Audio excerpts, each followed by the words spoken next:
hey guys মোৰ অন্য এটা ব্লগলৈ আপোনালোকক স্বাগতম জনাইছোঁ আৰু আগতে কৈ দিওঁ মোৰ গা বেয়া সেইকাৰণে মাতটো ইগন'ৰ কৰিব দেই আৰু বিহু ছিজন যিহেতু সেইকাৰণে লগৰখিনি আৰু মেমৰ লগত গ'লোঁ মই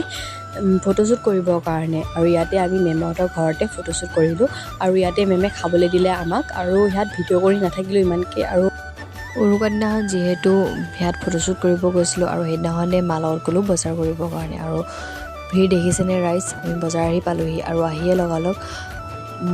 ভটিয়াত সোমালোঁ ভটিয়াত মোৰ টপ এটা আৰু ফ্ৰক এটা ল'লোঁ ফ্ৰকটো কেনেকুৱা লাগিছে কমেণ্ট এটা কৰি জনাব দেই